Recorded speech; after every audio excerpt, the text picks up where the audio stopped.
دیگه نمیخوای برگردی پیش خانواده‌ات؟ حمیدرضا سری تکون داد. نه، قیدشون رو زدم. فقط نگران دخترای مینا هستم. سنی ندارن هنوز.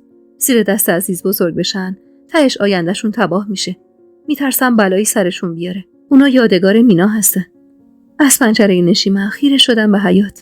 هوا کم کم داشت روشن میشد و ما هنوز بیدار بودیم. حمیدرضا بغلم کرد و بوسه‌ای به سرم زد. خیلی خستم فریما، خیلی. بعد از مدت‌ها انگار تازه بار سنگینی از روی شونه‌هام برداشته شده. اینا رو که گفت دراز کشید روی تشک و به هم اشاره کرد تا برم سمتش. کنارش دراز کشیدم و خودمو با آغوش مردی سپردم که داشتنش بزرگترین رویای این 1 سالم بود. دوستای عزیز و مهربونم، سحر هستم، راوی داستان‌های جذاب عاشقانه. ممنون میشم با لایک کردن و به اشتراک گذاشتن ویدیوها به ما انرژی بدید. انگار باور این خوشی برای هر دوی ما سخت بود. 3 ماهی از زندگی مشترکم با حمیدرضا میگذشت. 3 ماهی که انگار تو دنیای دیگه‌ای بودیم. آقا جون توی این 3 ماه یه بارم پاشو خونمون نذاشته بود. ننه هم خیلی کم با حمیدرضا هم کلام میشد. اما من از شرایط راضی بودم. همین که کنار خانواده‌ام بودم و مردی که عاشقش بودم و کنار خودم داشتم، واسم کافی بود. 10 روز بعد از عقد ما به خواست خود ننه، آقا جون عمه مایده رو آورده بود خونه‌شون. عمه تو اتاق سابق من ساکن شده بود و ننه و ماهبانو بیشتر از همه بهش رسیدگی می‌کردن. آخه تورنج حامله بود و کمتر میتونست کمک کنه. رعنا هم که هنوز از عمه کینه داشت و فقط هر از گاهی با تشرای ننه لباساشو براش میشست. منم چون بچه‌ی کوچیک داشتم، رفت و آمد و کمک کردن خیلی واسم سخت بود. اما بازم خودمو میرسوندم اونجا و بی توجه به حرفای رعنا هر کاری از دستم ساخته بود براش انجام میدادم. گاهی مشت و مالش میدادم و گاهی هم موهاشو شونه میزدم. عمه هم بعد از اومدن به خونه آقا جون حال روزش زمین تا آسمون فرق کرده بود. سر و وضعش مرتب‌تر شده بود و همیشه لباساش تمیز و خوشبو بود. آقا جونم گوشه ی حیاتی حموم جمع و جور ساخته بود تا همه راحت باشه. و همه دست به دست هم داده بودن تا کمی حال روزش بهتر شه. یادم اولین باری که داشتم دستشو ماساژ میدادم، دیدم عمه خیره شده به دستام و صورتش خیس اشکه. آخه داشتم با همون دستایی که روزی به دستور خودش سوزونده شده بود ماساژش میدادم. عمه با صدای ضعیفی نالید: حلال کن. میونه بغضم به سختی لبخندی زدم و گفتم: بهش فکر نکنم، گذشته ها گذشته. بعد از اون هر بار عمه رو ماساژ میدادم چشماشو میبست و من خوب میدونستم این کارو میکنه تا دستای منو نبینه. رنا هرس میخورد و به هم میگفت احمقم که دارم به عمه خدمت میکنم. تورنجم میگفت تو هیچ وظیفه‌ای در قبال عمه نداری. اما من هر کاری میکردم واسه دل خودم بود. شاید احمقانه به نظر میومد، اما با خودم میگفتم اگه عمه این بلاها رو سر من نمی آورد، من تو بهترین حالت ممکن الان داشتم بدون عشق با عماد زندگی میکردم و هر روز به بهانه‌ای باهاش بحث میکردم و قطعاً با مشکلی که عماد داشت بچه‌ای هم نداشتم و انگ اجاق کوری بهم میخورد و چه بسا که باید هبو رو هم تحمل میکردم. ننه که اسممو صدا زد از فکر و خیال بیرون اومدم و قابلمه شسته شده رو برداشتم و رفتم تو مطبخ. ننه چادرش رو روی سرش کشید و گفت: فریما، 1-2 روز دور و بر خونه پیدات نشه. با تعجب گفتم: چرا؟ مگه چی شده؟ ننه آهی کشید و گفت: چیزی که نشده. فقط میخوان 1-2 روزی عمادو بیارن پیش عمت باشه. لب گزیدم. کی مراقبش باشه؟ شما که نمیتونید. خدا حفظشون کنه. محمد هست، مهدی و احمدم قول دادن بیان کمکش. عمت گناه داره، خیلی وقت پسرشون ندیده. دختراشم گناه دارن. کم حرف نخوردن از شوهراشون. آقات گفت 3 روز آخر هفته بیاد، هم حالا هواش عوض بشه، هم سری به مادرش بزنه. تأکید کرد تو هم نیای. بهتره چش تو چش نشید. چشمی گفتم و بعد از مکث کوتاهی پرسیدم: ننه، خسته نشدی؟ از نگهداری از عمه و حالا هم که قراره عماد بیاد. قطعا وقتی بیاد ممکنه 3 روزش یهو بشه 3 ماه. این عمه که روز اول دختراش گفتن 20 روز نگهش دارید، اما الان نزدیک به 2-3 ماهه که نیومدن سر وقتش. چی بگم ننه؟ مگه میشه آدم خسته نشه؟ اصلا که نیستم. درد و زجرش رو که میبینم عذاب میکشم. قدیما خیلی با من خوب بود ننه. خودت هم باید یه چیزایی یادت باشه. اونقدر هوامو داشت، بارها جلوی همه ایستاد و پشت من در اومد. حالا با نقشه بود یا بی نقشه به اونش کاری ندارم. بنده خدا هیچ وقت زندگی خوبی نداشت. شوهرش آدم درستی نبود. نه محبتی نه چیزی. دیدی که از وقتی این بلا سرش اومده حتی بهش سرم نزده. آخه اسم اینو هم میشه گذاشت شوهر. الانم من هر کاری میکنم واسه رضای خداست. دیدی از وقتی آوردیمش چقدر روحیش عوض شده؟ حتی حرف زدنش هم بهتر شده. با مشت مالایی هم که بهش میدید خیلی بهتر میتونه دستاشو حرکت بده. خدا کمک کنه شاید کم کم سر پا بشه. منم اگه کاری براش میکنم ننه به خدا که بی‌توقعه. از سر ترحم و دلسوزیه. درسته به ما بد کرد. ولی قرار نیست ما همه این اون بشیم که. لبخندی زدم. قربون اون دل مهربونت بشم ننه. منم همینو میگم. عمه هر کاری کرده الان پشیمونه.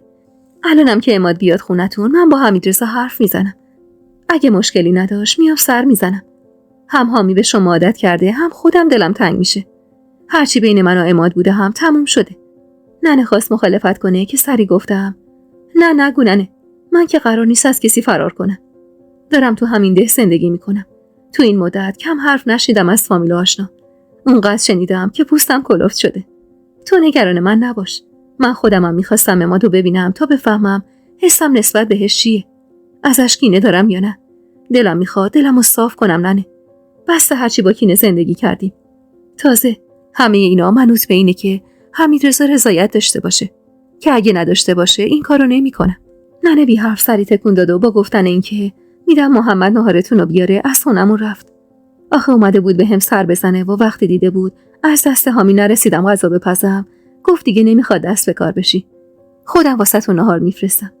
نفس راحتی کشیدم و نشستم تو حیاط خونه نقلیمون. یه خونه 2 خوابه جمع و جور که فاصله کمی با خونه آقا جون داشت. یه درخت نارنج گوشه ی حیاط بود و باغچه‌شو حمیدرضا مرتب کرده بود و توش سبزی کاشته بود. حمیدرضا اول قرار بود به عنوان معلم کارش رو ادامه بده. ولی چون وسط سال تحصیلی بود نتونست. و برای اینکه بیکار نباشه با آقا جون میرفت سر زمینای زراعی و هر کاری از دستش ساخته بود انجام میداد. با اینکه تجربه کار روی زمین رو نداشت اما محمد خیلی ازش تعریف میکرد. قرار بود اول مهر ماه که شد من و حمیدرضا با هم برای تدریس مدرسه بریم. و اونقدر بابت شوق و ذوق داشتم که لحظه شماری میکردم هر چی زودتر مهر از راه برسه و مشغول به کار شم. ظهر که حمیدرضا واسه نهار برگشت خونه ماجرای عمادو باهاش در میون گذاشتم و ازش نظر خواستم. حمیدرضا همونطور که با حامی بازی میکرد گفت خودت دوست داری بری؟ نگاهمو ازش دزدیدم و گفتم آره، دلیلی نداره خودمو مخفی کنم. من که کار اشتباهی نکردم. حمیدرضا حامی رو زمین گذاشت و به هم نزدیک شد و دستمو تو دستش گرفت و گفت تو دختر عاقلی هستی فریما. تحصیل کرده ای و خیلی قوی تر از چیزی هستی که من فکر میکردم. ازت میخوام همیشه و در همه حال کاری که از نظر درسته رو انجام بدی. برای انجامش هم نیازی نیست از من اجازه بگیری. خودت مختاری هر کاری صلاح میدونی رو انجام بدی. من بهت اعتماد کامل دارم. باشه؟ با ذوق باشه ای گفتم و سرمو گرم جمع کردن سفره کردم. عاشق همین رفتار حمیدرضا بودم. همیشه تلاش میکرد به هم بفهمونه منم عین اون میتونم برای کارام خودم تصمیم بگیرم. راهنمایی میکرد اما در نهایت تصمیم نهایی رو به عهده خودم میذاشت و همیشه حامی و پشتیبانم بود. صبور بود و اگه گاهی مشکلی پیش میومد و من از کوره در میرفتم با آرامش حلش میکرد و مطلقاً اجازه نمیداد بحث و دعوامون به خانواده کشیده بشه. این پختگی و متانتش منو روز به روز شیفته تر میکرد. همیشه میگفت باید خودتو باور داشته باشی و هر کاری از نظر درسته رو انجام بدی و برای کارات منتظر تایید من نباشی. عصر اون روز وقتی حمیدرضا از خونه بیرون رفت سری لباس مناسبی پوشیدم. حامی رو بغل گرفتم و به سمت خونه آقا جونم رفتم. وارد خونه که شدم صدای جیغ و فریاد بچه‌های ترنج و ماهبانو به گوشم رسید. بی توجه به تشرای ننه داشتن دور حیاط میچرخیدن و با هم بازی میکردن. سلامی به ننه کردم و حامی رو تو بغل رعنا گذاشتم و روی سکو نشستم. ننه با حرص گفت ماهبانو، سرسام گرفتم از دست بچه‌ها. بابا شما که میدونید عمتون مریضه، واسه چی بچه‌هاتون رو با هم میارید؟ 100 بار گفتم یا با هم نیایید یا بچه‌هاتون رو نوبتی بیارید. الانم بفرستشون تو کوچه بازی کنن که سرسام گرفتیم. رنا بی توجه به غرغرای ننه گفت فریما، میدونی که قراره بیاد؟ با اشاره سر گفتم آره و بعد ادامه دادم نیومده هنوز. رنا با چشمای گرد شده نگام کرد.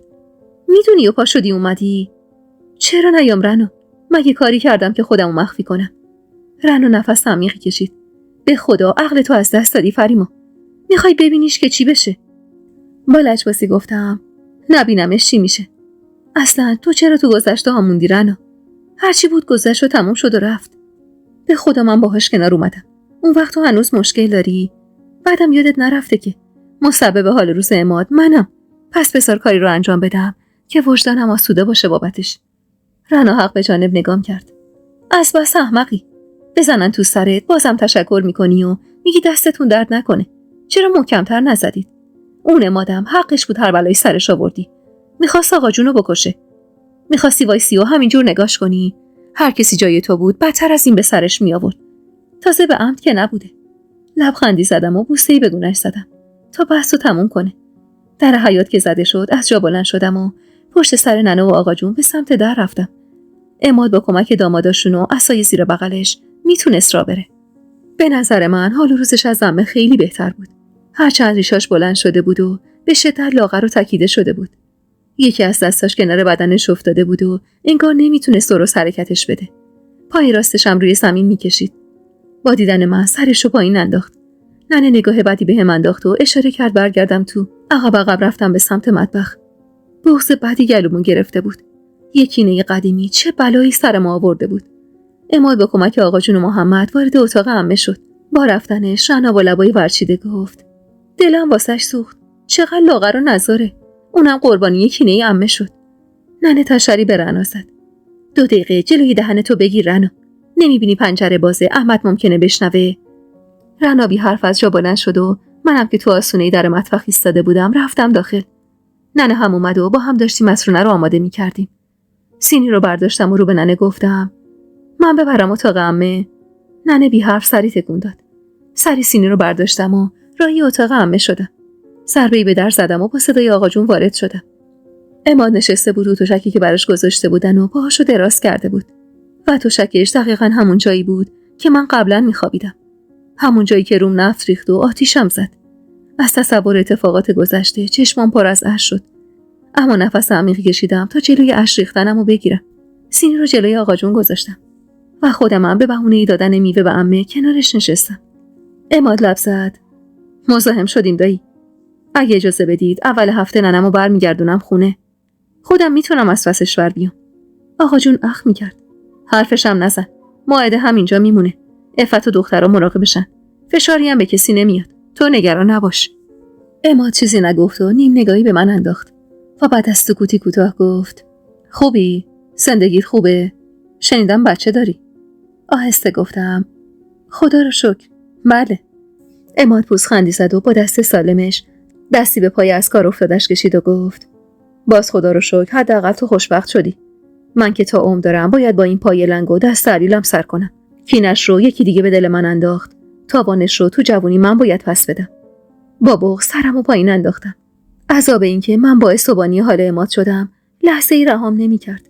با اشاره آقا جون از جا بلند شدم. خودم هم دلم نمی‌خواست اونجا بمونم. از اومدنم پشیمون شده بودم. فکر می‌کردم عمادم این عمه طلب بخشش می‌کنه. اما ته حرفای عماد انگار هنوزم حق به جانب بود و من رو مقصر حال روز خودش می‌دونست. انگار یادش رفته بود خودش چه بلاهایی سر من آورده. چند روزی از اون ماجرا گذشته بود. همونطور که حدس می‌زدم عماد موندگار شده بود. منم دیگه کمتر میرفتم خونه آقا جون. دلم نمیخواست ببینمش. 1-2 باری که رفته بودم نگاه‌های خیرش به خودم و حامی اعصابم میداد. سری آخری که رفته بودم خونه آقا جون، وقتی داشتم لباس حامی رو عوض می‌کردم، عماد تو حیاط نشسته بود و بی توجه به چپ چپ نگاه کردنای رنا خیره شده بود به ما. کارم که تموم شد با حسرت گفت: اگه این اتفاقا نمیافتاد، این پسر حالا بچه من و تو بود فریما. بی حرف از جام بلند شدم. رنا که خیلی از حق به جانب بودن عماد هرسش گرفته بود پوزخندی زد. تو این مورد باید از عمه تشکر کنیم که نذار شما با هم زندگی کنید. فریما لیاقتش خیلی بیشتر از زندگی بود که تو براش فراهم کرده بودی عماد. عماد نگاه بدی به رنا انداخت و بی حرف سرشو پایین انداخت و با صدای بلندی محمدو صدا زد و به حالت طلبکارانه‌ای گفت: کمکم کن برم تو اتاق. خسته شدم. عماد که رفت تورنج با دلخوری گفت: والا به خدا 100 بار به ننه گفتم نذار پای این پسر به اینجا باز بشه. به خدا خیلی رو داره. محمدو کرده غلام حلقه به گوش خودش. ما هم که انگار نوکر بیجیره و مواجه بشیم. حالا عمه رو میگیم زبونش کوتاهه میشه کاراشو انجام داد. ولی این مردک واقعا وقیح و قد نشناسه. با تعجب نگاهی بهش انداختم. وقتی تورنج لب به اعتراض باز کرده بود یعنی اوضاع خیلی بد بود. واسه همین گفتم: چی شده مگه؟ به منم بگید بدونم. رنا حامی رو از بغلم گرفت و آهسته گفت ننه خسته شده. عماد واقعا وقیح و پرروه. هر روز یه دستوری میده. سر ظهر یه دستور پخته یه غذا رو میده. انتظار داره محمد عین یه نوکر دنبالش را بیفته و کاراشو انجام بده. حتی خیلی وقتا کاری که از پسش برمیاد رو هم به محمد بیچاره میسپاره. آقا جونم دیگه شورشو در آورده. اما رو گفتیم خواهرشه، دلش سوخته. این پسره خودش 2 خواهر داره، پدر داره. ما چرا باید کاراشو بکنیم؟ اگه خواهرای اون از شوهراشون حرف میخورن، خب ما هم شوهر داریم. من که به ننه گفتم این آخرین روزیه که میام اینجا. عماد اونقدر وقیحه به ما هم مدام طعنه میزنه. به ننه گفتم تا این پسر اینجاست من یکی که دیگه پامو اینجا نمیذارم. ترنج سری تکون داد. من و ماهبانو هم فکر کنم باید همین کارو بکنیم. شاید به ننه فشار بیاد این پسره رو پس بفرسته خونه آقاش. به خدا اگه این عمه بود طوری نبود. ازش مراقبت میکردیم. اما زبونش تند و تیزه. مدام تیکه میندازه. خیره خیره بهمون نگاه میکنه. والا من حس بدی دارم بهش. رنا و ترنج اونقدر گفتن که منم دیگه بعد از اون ماجرا پامو خونه آقا جون نذاشتم. ننه داشت خودشو نابود میکرد. از صبح تا شب در خدمت عمه و عماد بود و رنا میگفت با این وضع پیش بره خیلی زود از کار افتاده میشه و خودش نیاز مراقبت پیدا میکنه. میگفت 3 روز که بهش سر نزنیم خسته میشه و آقا جونم مجبور میشه عمادو برگردونه خونه خودشون. 3-4 روزی بود سری به خونه آقا جون نزده بودم. گاهی وقتا رنا بهم سر میزد و گاهی هم ماهبانو و ترنج. یادم اسفند ماه بود و حال هوای عید حسابی منو سر ذوق آورده بود. با کمک رنا گلدوسی یاد گرفته بودم و داشتم رو بالشیای خونه رو گلدوسی میکردم. حامی هم دست به دیوار میگرفت و میستاد و منو سر ذوق می آورد. صبح زود بود و تازه حمیدرضا رو راهی کرده بودم که با صدای در زدم وسایلمو جمع کردم و حامی رو بغل گرفتم و به سمت در حیاط رفتم. در رو که باز کردم چش تو چش شدم با زنی که هرگز انتظار دیدنش رو نداشتم. حداقل فکر نمی‌کردم این زنو جلوی در خونم توی ده ببینم. پریچهر بود. لاغرتر از آخرین باری که دیده بودمش. دور چشماش کبودی محوی بود. با چنان کینه‌ای به حامی نگاه می‌کرد که برای لحظه‌ای ازش ترسیدم. آب دهنمو به سختی غور دادم و خواستم در رو ببندم که سری مانع شد و با التماس گفت کاریت ندارم. میخوام باهات حرف بزنم. خواهش میکنم فریما. با تردید دستمو از روی در برداشتم. تنها بود. یعنی به نظر میومد تنها باشه. سرکی تو کوچه کشیدم و وقتی دیدم کسی تو کوچه نیست گفتم چی کار داری؟ هر حرفی داری همینجا بزن. دوست ندارم پات به خونه زندگیم باز بشه. پریچهر پوزخندی زد. پای من به خونه زندگی تو باز بشه؟ لعنتی. تو وارد زندگی من شدی. تو زندگی من نابود کردی. شوهرمو ازم گرفتی و باعث شدی بچم سقط بشه. خندیدم و گفتم اون فریماه احمقی که دروغاتو باور میکرد مرد. من اونقدر ساده نیستم که مزخرفات تو رو باور کنم. پریچهر قدمی به جلو برداشت. بذار بیام تو باهات حرف دارم. فکر نکن حرفایی که حمیدرضا بهت زده همش راست بوده. یه سری چیزا رو بهت نگفته. با تردید نگاش کردم و ناخواسته قدمی به عقب برداشتم و اجازه دادم بیا تو. وارد خونه که شد همون نگاه حسرت باری که به خونه شهرمونو داشت همینجا هم داشت و همونطور که به در و دیوار خونه خیره شده بود گفت تو چی داشتی که من نداشتم؟ چرا حمیدرضا اون خونه بزرگو با خانواده‌اش ترک کرد تا تو این یه وجب جا با تو زندگی کنه؟ جوابی بهش ندادم. حامی رو تو اتاق گذاشتم و خودم دم در اتاق ایستادم و منتظر نگاهش کردم تا حرفش رو بزنه. پریچهر بعد از سکوتی کوتاه گفت من از وقتی خودم رو شناختم بهم گفتن حمیدرضا مرد آیندته. گفتن این مرد قرار شوهرت بشه. من تمام روزای بچگیمو تمام روزای نوجوانیمو با رویای زندگی کردن با حمیدرضا گذروندم. حمیدرضا همیشه کنارم بود. همیشه حامی و پشتیبانم بود. دوستم داشت. به خدا قبل از اینکه تو رو ببینه دوستم داشت. فقط سر لج و لجباسی به خاطر زندگی مینا میخواست منو اذیت کنه. منی که بیگناه بودم. عزیز تعادل روانی نداشت. عصبانی که میشد هر کی جلوش بود و به باد کتک میگرفت. براش مهم نبود طرف زنشه، خواهرشه یا مادرشه. آستینشو بالا زد و کبودیای دستشو نشونم داد. ببین تو رو خدا اینا کار عزیزه. میدونی چرا کتکم زده؟ چون تو صف نونوایی یکی بهش گفته خواهرت چیکار کرده که نامزدش طلاقش داده. اومد خونه افتاد به جون من که تو ما رو بی‌حیثیت کردی. یادش رفته خودش باعث خودسوزی مینا شده. کار خودش بی‌آبرویی نبود، اما طلاق من بی‌آبرویی بود. نفس عمیقی کشیدم و نگاهمو به زمین دوختم که ادامه داد. تو این مدت زندگیم جهنم شده. نه روزم روزه نه شبم شب. از دست عزیز و زور گفتناش دارم دیوونه میشم. الانم اصرار داره من با رفیق بدتر از خودش ازدواج کنم. اینا رو که گفت کمی بهم نزدیک شد و با صدای آهسته تری ادامه داد: تو رو به کی قسم بدم فریما؟ به جون حمیدرضا، به جون پسرت، به کی قسم بدم منو بدبخت‌تر از اینی که هستم نکنی؟ به سختی لب باز کردم. گفتی حمیدرضا همه حقیقت رو به من نگفته. حقیقت رو بهم بگو. پوزخندی زد. پس هنوزم بهش اعتماد کامل نداری؟ اون حرفو زدم تا رام بدی داخل. من اصلا نمیدونم حمیدرضا چی بهت گفته. فقط میخوام ازت خواهش کنم بهم کمک کنی. با تعجب نگاش کردم. پریچهر کمی دست کرد. اجازه بده به عنوان زن دوم حمیدرضا تو این خونه زندگی کنم. من نمیخوام برگردم خونه ای پدرم. برگردم اونجا باید زن یه آدم خلافکار و زنباره بشم. به خدا اگه دست اون مرد بهم بخوره خودمو میکشم. خودتو بذار جای من. تو بگو من چی کار کنم. من چه گناهی کردم که حمیدرضا منو نخواسته؟ از بچگی تو گوشم خوندن این مرد قراره مرد آیندت بشه. منم دیگه چشمم جز حمیدرضا هیچ کسی رو نمیبینه. چطور الان میتونم اجازه بدم دست مرد دیگه‌ای بهم بخوره؟ تو خودت زنی. تو جای من باشی چی کار میکنی؟ دروغ چرا؟ دلم واسش سوخت. به قول رنا من اونقدر احمق بودم که دلم واسه دشمنم هم میسوخت و این بزرگترین نقطه ضعف من بود. مطلقاً دلم نمیخواست این زن به عنوان زن دوم حمیدرضا با ما زندگی کنه. هیچ زنی نمیتونست همچین چیزی رو تحمل کنه.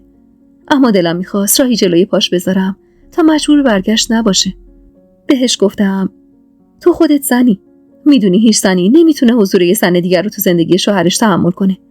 پس از من انتظار نداشته باش با هوو سر کنم. تازه اگه منم اجازه بدم حمیدرضا تو رو نمیخواد. من اینو مطمئنم. حالا اگه نمیخوای برگردی خونه پدرت راههای زیادی هست. میتونی مستقل بشی و تنهایی زندگی کنی. حتی میتونی تو همین ده ما بمونی. اما انتظار نداشته باش من بذارم وارد زندگیم شی. یهو چهره پریچهر تغییر کرد. حال روزش عوض شد. با حرص قدمی به سمتم برداشت که باعث ترسم شد و گفت خودت خواستی. من میخواستم با زبون خوش مشکلمون رو حل کنم. اما تو دختری دهاتی پاپتی زبون خوشحالیت نیست. ترسیدم ازش. سعی کردم ترس تو نگاهمو ازش پنهون کنم. و سری خودمو جمع جور کردم و حق به جانب گفتم برو از خونه ما بیرون. نمیخوام اینجا ببینمت. اشتباه کردم راه دادم. پریچهر با قدمی بلند بهم نزدیک شد و محکم هلم داد. دست و پامو گم کردم و کمرم محکم به دیوار خورد و آخی از درد گفتم. پریچهر از ضعفم استفاده کرد و دست انداخت دور گردنم و محکم فشار داد. حس می‌کردم نفسم داره بند میاد. تقلا می‌کردم و دست و پا می‌زدم. برخلاف چهره‌ای رنگ و رو پریده‌اش قدرت بالایی داشت. چشماش قرمز شده بود و با خشم عجیبی گلومو فشار میداد. حس می‌کردم دارم خفه میشم. از گوشه چشمم به حامی افتاد که 4 دست و پا بهم نزدیک شده بود. پریچهر رد نگاهم رو دنبال کرد و نگاهش به حامی افتاد. و کمی فشار دستش رو کم کرد. از فرصت استفاده کردم و خودم رو از دستش رها کردم. و جیغ بلندی کشیدم و کمک خواستم. پریچهر با خشم به سمتم برگشت و چنگی به موهام زد و سرم رو محکم به دیوار کوبید. مایه داغی روی گردنم ریخته شد. چشمام تار میدید و جونی برای حرکت نداشتم. بی اختیار زانوم سست شد و روی زمین نشستم. اطرافمو نگاه کردم تا حامی رو پیدا کنم. داشتم از حال میرفتم. تو لحظه آخر چشمم به پریچهر افتاد که سری حامی رو بغل کرد و به سرعت باد از خونه بیرون زد. با صدای بیجونی اسم حامی رو صدا زدم. اما دیگه نفهمیدم چی شد و از حال رفتم. کسی اسممو صدا میزد. گلوم خشک شده بود و درد بدی تو سرم پیچیده بود. به سختی چشم باز کردم و دستی به سر دردناکم کشیدم. همه جا رو تار میدیدم. صدای زنونه‌ای رو شنیدم که با شوق میگفت به هوش اومد. خدا رو شکر به هوش اومد. با صدای گرفته‌ای گفتم حامی کو؟ کم کم تاریه دیدم برطرف شده و تونستم زنی که بالا سرم بود و ببینم. رنا بود. نگران نگام میکرد. با دیدن چشمای بازم اشک نشست روی گونه‌ش و گفت چی به سرت اومده فریما؟ به سختی نیمخیز شدم. حامی کجاست رنا؟ تازه متوجه حمیدرضا شدم. با نگرانی کنارم نشست و دستامو گرفت و گفت خوبی فریما جانم؟ حامی مگه پیش تو نبود؟ دستمو از دستش کشیدم و با حرص گفتم حامی کجاست؟ نگاهی بین حمیدرضا و رنا رد و بدل شد و رنا بعد از مکسی کوتاه گفت ما نمیدونیم فریما. حامی پیش تو بوده. وقتی من اومدم در حیاط باز بود و تو وسط حیاط افتاده بودی و خون دور سرت رو گرفته بود. اون لحظه اونقدر دست باچه بودم اصلا به فکر حامی نبودم. سری طبیب خبر کردم و از پسر همسایه خواستم به آقا حمیدرضا خبر بده. ننه و بقیه چیزی نمیدونن. نخواستیم نگرانشون کنیم. آقا حمیدرضا که اومد، تازه یادم اومد حامی تو خونه نبوده. زن همسایه میگفت صدای جیغ تو شنیدن، اما چون فقط یه بار صدای جیغ اومده نفهمیدن صدا از کجاست. کل خونه رو گشتیم، اما از حامی هیچ خبری نیست. به گریه افتادم و نالیدم. بردش، بچه‌مو برد. میبره یه بلایی سرش میاره. حمیدرضا گفت کی بردش فریما جان؟ چی به سرت اومده؟ از وقتی همسایه ها صدای جیغ تو شنیدن تا الان حدود 3 ساعت میگذره. حرف بزن، بگو حامی کجاست؟ با گریه گفتم پریشهر اومد اینجا حمیدرضا. با خواهش و التماس وارد خونه شد. اول از در دوستی وارد شد و اعتمادمو که جلب کرد به سمتم حمله بر شد و این بلا رو سرم آورد. قبل از اینکه از حال برم دیدم حامی رو برداشت و برد. اینا رو گفتم و چنگی به دست حمیدرضا زدم. بچه‌مو بیار، حامی رو بیار وگرنه دیق میکنم. حمیدرضا مات و مبهوت از جا بلند شد. دست باچه بود. چند باری تو اتاق راه رفت و بعد با صدای لرزونی گفت چرا راش دادی عزیزم؟ تو که میدونستی چه کینه‌ای ازت داره. من که بهت گفته بودم این زن چقدر خطرناکه. وای فریما، من از کجا پیداش کنم؟ ساعتها فرصت داشته تا از اینجا دور بشه. من از کجا پیداش کنم؟ کجا رو برم دنبالش بگردم؟ اینو گفت و بی توجه به حال زار من سریع از اتاق بیرون زد و خیلی زود صدای به هم خوردن در حیاط به گوشم رسید و زدم زیر گریه. رنا با بغض بغلم کرد. قصه نخور دردت بجونم. پیداش میشه. نگران نباش. اگه بلایی سرش بیاره چی رنا؟ داشت منو میکشت. به خدا میخواست منو بکشه. وقتی چشمش به حامی افتاد پشیمون شد. منو ول کرد و حامی رو برداشت و برد. فهمیده بود با بردن حامی من دق میکنم. وای رنا، چی کار کنم؟ نباید راش میدادم داخل. من احمق، دلم به حالش سوخت. ضربه محکمی به صورتم زدم. دلم میخواست بلایی سر خودم بیارم. سر فریمای احمق و دلسوزی که حتی برای دشمنشم دلسوزی میکرد و نتیجه دلسوزیش رو هم دیده بود. رنا به سختی جلومو گرفت و با گریه گفت نکن آبجی، نکن تو رو خدا. ببین سرت شکسته، کلی خون از دست دادی. این کارو با خودت نکن. نالیدم. حامی کو؟ بچه‌مو کجا برده رنا؟ اگه اونو ببره و بلایی سرش بیاره چی؟ من نمیتونم بدون حامی زندگی کنم. رنا محکم بغلم کرد و دستامو گرفت تا به خودم آسیب نزنم. دلم خون بود ولی دلم میخواست چشم ببندم و بمیرم. نه قطره آب از گلوم پایین میرفت و نمیتونستم غذا بخورم. یه ساعتی از رفتن حمیدرضا گذشته بود و هیچ خبری ازش نشده بود. رنا هم مهدی و احمد شوهر ترنجو فرستاده بود تا تو در و همسایه به دنبال حامی باشن. امید داشت کسی پریشهر رو دیده باشه. میگفت شاید پریشهر رو دیدن و بچه رو ازش گرفتن. اما من میدونستم اینا خیال خامی بیش نیست. دستم و دور زانوم حلقه کرده بودم و غرق در افکار خودم بودم. چند دقیقه‌ای بود ماهبانو و ترنجم اومده بودن. ماهبانو هرسی بود که من چرا اون زن رو راه دادم و ترنج سعی میکرد دلداریم بده. و میگفت دلم روشنه و خیلی زود دوباره حامی رو بغل میگیری. صدای باز شدن در خونه که اومد سریع از جا بلند شدم. چشمم که به حمیدرضا خورد بی توجه به ضعفی که کل وجودمو گرفته بود با سر و پای برهنه دویدم تو حیاط و با گریه جلوی حمیدرضا رو گرفتم. چی شد حمیدرضا؟ پیداش کردی؟ حمیدرضا با اخمایی در همان نگاهی مغموم گفت فعلا نه، ولی پیداش میکنم. اینو که گفت سانوم سوز شد. نزدیک بود زمین بخورم که حمیدرضا زیر بازومو گرفت و با قاطعیت گفت فریما جان محکم باش. هنوز اتفاقی نیفتاده که عصا گرفتی. قوی باش. حامی برگرده بهت نیاز داره. منم ازت انتظار دارم قوی باشی. به خودت بیا. چشمم به مهدی خورد که کمی عقب‌تر ایستاده بود. با دیدن نگاهم کمی جلو اومد و گفت قصه نخور فریما، پیداش میکنیم. ردش رو زدیم. 2 نفر پریچهر رو دیدن که سوار یه اتومبیل سفید شده. گویا اتومبیل برادرش بوده. همین الان راه میافتیم میریم سمت شهری که اونجا ساکن هستن. پلاک اتومبیل رو هم میتونیم در بیاریم. پیداش میکنیم. حمیدرضا در تایید حرفای مهدی دست دورشونم انداخت. فریما، من نمیتونم تنهات بذارم. مگر اینکه خیالم بابتت راحت باشه. نمیخوام زانوی غم بغل بگیری و مدام گریه کنی. منتظر باش تا فردا صبح حامی رو میذارم تو بغلت. بهم قول میدی مواظب خودت باشی؟ سری تکون دادم. بی توجه به بقیه بوسه‌ای به سرم زد و رو به رنا گفت فریما، امانت من دست شماست. خواهش میکنم حواستون بهش باشه. تنهاش نذارید. رنا با شیء گفت و خیال حمیدرضا رو راحت کرد. با کمک ماهبانو زیر بغلمو گرفتن و منو بردن تو اتاق. حمیدرضا ازم خواسته بود گریه نکنم، اما مگه میشد؟ اگه بلایی سر بچه‌م می آوردن چی؟ پریچه رحم و مروت نداشت. داشت منو میکشت. قطعاً از بچه‌م نمیگذشت. تا شب 1000 جور فکر و خیال به سرم زد. داشتم دیوونه میشدم. حرفای خواهرا و دلداریاشونم سری از غممو کم نکرده بود. دیدن جای خالی حامی جیگرمو میسوزون. سینه‌های پر از شیرم داغ دلمو تازه میکرد. به زور رنا 2 قاشق سوپ خورده بودم، سوپی که مزه زهر میداد واسم. اون شب تا صبح خواب چشم هیچ کدوممون نیومد. 1 ساعتی تو اتاق دراز کشیدم. 2 ساعت تو حیاط راه رفتم. 1 ساعت خودمو با مرتب کردن مطبخ سرگرم کردم. اما اون شب نه، صبح نمیشد. حال بدی داشتم. حس میکردم هر لحظه ممکنه از حال برم. ولی بازم نمیتونستم بیکار بمونم. داشتم با گریه لباسای حامی رو میشستم که حس کردم دیگه نمیتونم چشمامو باز نگه دارم. بی توجه به سردی هوا همونجا روی زمین کنار حوض کوچیک حیاط دراز کشیدم و تو خودم جمع شدم. دلم میخواست یه جوری خودم رو عذاب بدم. چون تو ماجرای گم شدن حامی فقط من مقصر بودم و نمیتونستم هیچ جور خودم رو ببخشم. هوا گرگ و میش بود. خیلی زود چشمام سنگین شد و رو زمین سرد خوابم برد. چشم که باز کردم صدای خنده به گوشم رسید. تو اتاق خوابیده بودم و 2 تا پتو روم بود. به سختی از جا بلند شدم و از پنجره بیرون رو نگاه کردم. آفتاب تا وسط حیاط اومده بود. سراسیمه از جا بلند شدم و به سمت اتاق دیگه خونه که به شکل نشیمن بود رفتم. اول از همه ماهبانو رو دیدم که داشت سینی صبونه رو جمع می‌کرد. چشمش که به من خورد با خوشحالی گفت: چشمت روشن فریما خانم.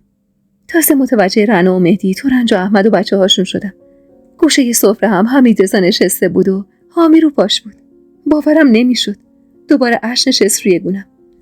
حمیدرضا با یه لبخند شیرین گفت: میگم خانوما، این خواهر شما چرا وقتی ناراحت گریه میکنه، وقتی خوشحاله هم باز گریه میکنه؟ من که دیگه موندم بینش. فرق خوشحالی و ناراحتیشو نمیدونم. رنا با خنده از جا بلند شد. شرمنده. باید زودتر از اینا بهتون میگفتیم آقا حمیدرضا. اما خب جلوی سر رو از هر جا بگیری منفعته. راستش این خواهر ما از همون اولم یه تختش کم بود. با حرف رنا همه به خنده افتادن و من بین گریه جلو رفتم. حامی با دیدنم به جنب و جوش افتاد. دست باز کردم و محکم بغلش گرفتم و آخ که انگار دنیا رو به هم داده بودن. بوی تنش بوی بهشت بود انگار. باورم نمیشد دوباره بتونم بغلش کنم. گریه میکردم و میبوسیدمش. حامی ترسیده از رفتار من به گریه افتاده بود. رنا حامی رو از بغلم گرفت.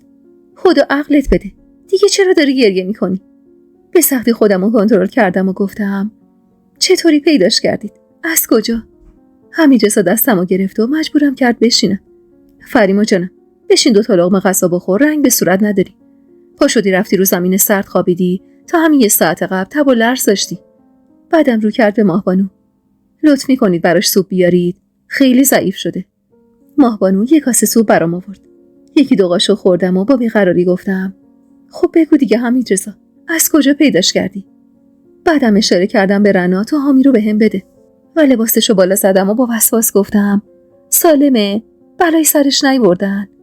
بچه بیچاره از رفتارای من به گریه افتاده بود.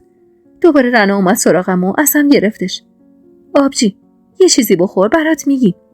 این بچه رو هم اینقدر اذیت نکن. نگران نباش. خودمون همه جاشو وارسی کردیم.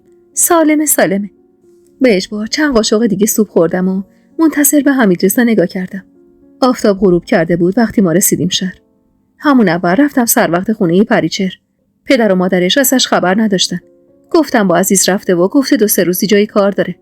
منم بهشون گفتم ماجرا از چه قراره و تهدیدشون کردم که اگه خبری داشته باشن و حرفی نزنن پای آژانو میکشن وسط. پدر پریچر چند سال قبل سر یه ماجرایی چند سالی افتاده بود زندان و به شدت از آژان میترسید. از احمد خواستم همونجا بمونه. خودم و مهدی هم رفتیم از سر و همسایه و آشنا پرسجو کردیم، اما کسی ازشون خبری نداشت. اونقدر نگران بودم که مغزم کار نمیکرد. به پدر و مادر خودم هم سر زدم و جریانو براشون گفتم. انگار تازه از خواب بیدار شدن و فهمیدم پریچهر چطور آدمیه. هرچند مادرم ته حرفاش بازم حقو به پریچهر میداد و میگفت اونقدر اذیتش کردی که به جنون رسیده. اما وقتی بهش گفتم بچه 8 ماه رو دزدیده و رفته، اونم خیلی نگران شد. و وقتی حال و روز خراب منو دید، گفت عزیز چند وقت پیش یه خونه اجاره کرده و دختراشو برده اونجا. منم معطل نکردم و شبونه رفتم سر وقت اون خونه. از دیوار بالا رفتیم و وارد خونه شدیم. از تو ساختمون صدای زن جوونی می اومد که داشت دختر بزرگه مینا رو تنبیه میکرد. خونم به جوش اومده بود فریما. درو به شدت باز کردم و وارد خونه شدیم. زنی که از دیدن ما وحشت کرده بود. دختر مینا هم گریون گوشه نشیمن نشسته بود. جلوتر که رفتم دیدم دختر بدبخت و با ترک جوری زده که از دستش خون میاد. زن صیغه‌ای عزیز بود. از سر و صدای بچه‌ها خسته شده بود و افتاده بود به جونشون. معطل نکردم. دخترها رو برداشتم بردم خونه پدرم و کلی اونجا با پدرم بحثم شد. این بچه‌ها به گناه نکرده داشتن تاوان میدادن. ازشون قول گرفتم دخترها رو یه مدت پیش خودشون نگه دارن تا بعد از پیدا کردن حامی برم تکلیفشون رو روشن کنم. خلاصه تا نیمه‌های شب همه جا رو زیر پا گذاشتیم. دیگه ناامید شده بودم. با خودم گفتم صبح بشه برم ازش شکایت کنم. اول صبحی زنگ زدم خونه آقا صادق. ازش خواستم بیاد یه خبر از شما بگیره. گفتم شاید پشیمون شدن بچه رو برگردوندن. آقا صادقم گفت صبح زود موقع نماز صبح تو مسجد یه بچه 7-8 ماهه رو پیدا کردن. مشخصاتشو که گفت فهمیدیم حامیه. گفت ما نمیدونستیم بچه یکیه. واسه همینم نگهش داشته بودن تا چند ساعت بعد موقع نماز صبح تو بلندگوی مسجد اعلام کنن. همون موقع با آقا صادق گفتم بیاد خونه و بهتون خبر بده. رنا استکان چای رو جلوم گذاشت. ساعتهای 7 صبح بود. آقا صادق اومد در خونه. صدای درو که شنیدم از خواب بیدار شدم. دیدم نیستی. وقتی اومدم تو حیاط دیدم گوشه ی حیاط روی زمین سرد خوابیدی. اول در رو باز کردم ببینم کی پشت دره. بعدم با کمک ماهبانو تو رو بردیم تو اتاق. بعد جور تب کرده بودی دختر. آقا صادقم خدا خیرش بده. حامی رو آورده بود. میگفت خیلی بیقراری میکرده. ما رو که دید یکم آروم شد طفل معصوم. الهی شکر انگار پشیمون شده بودن و بچه رو تو مسجد گذاشته بودن و رفته بودن. هیچیش هم نبود. اما آبجی تو جوری تب کرده بودی که رنگ به صورت نداشتی. تو همون خواب بیداری اونقدر هزیون گفتی که نگران شدیم و طبیب آوردیم بالا سرت. 1-2 ساعتی پاشویت کردیم تا تبت اومد پایین و دست از هزیون گفتم برداشتی. بعدم اومد نزدیکتر بهم و آهسته در گوشم گفت شانس آوردیم ما بالا سرت بودیم موقع هزیون گفتنت. با تعجب نگاش کردم. چی میگفتم مگه؟ رنا ابروی بالا انداخت و ادامه داد. چه میدونم چرت و پرت میگفتی. انگار داشتی خواب آقا حمیدرضا رو میدیدی. خواب شب و خلوت و چی بگم. اینا رو گفت و ریس ریس خندید. تو رنج تشری به رنا زد. ول نمی‌کنی تو. گوش نده بهش فریما. شوخی میکنه. فقط 2-3 بار اسم حامی و حمیدرضا رو بردی. بقیه حرفاتم که اصلا مشخص نبود چیه. نفس راحتی کشیدم و خیره شدم با آدمایی که هر کدوم به شکلی برام عزیز بودن. دیدن خنده هاشون، شوخی کردناشون و محبتشون آرامشی بهم میداد که هیچ وقت تجربهش نکرده بودم. سینی چای رو جلوی حمیدرضا گذاشتم و خیره شدم بهش. 2-3 روزی بود حال روز خوبی نداشت. عین مرغ سرکنده شده بود و یه جا بند نمیشد.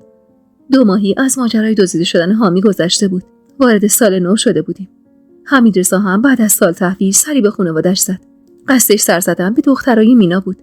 و از وقتی برگشته بود حال روزش به هم ریخته بود.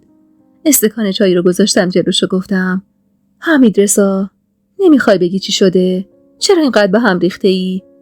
داداش محمدم میگفت معلم کلاس 4-5 زنش مریضه. دیگه نمیتونه بیاد. میگفت آقای سهرابی دنبال یه معلم جایگزین خودش میگرده. نمیخوای تو بری؟ حمیدرضا نگاهم کرد و آهی کشید. فعلا کارهای مهمتری دارم فریما جان. نمیرسم برم. کمی خودمو بهش نزدیک کردم. کار مهمت چیه؟ چرا حرف نمیزنی؟ کسی طوری شده؟ رفتی پیش پدر و مادرت اونجا اتفاقی افتاده بود؟ دستی به موهاش کشید. مارالا محوش دخترای مینا. مارال خیلی شبیه میناه. وقتی میبینمش یاد بچگیای مینا میافتم. سکوتش که طولانی شد گفتم خب رفتی بهشون سر زدی؟ حالشون خوب بود؟ نگاهش رنگ غم گرفت. سر زدم فریما.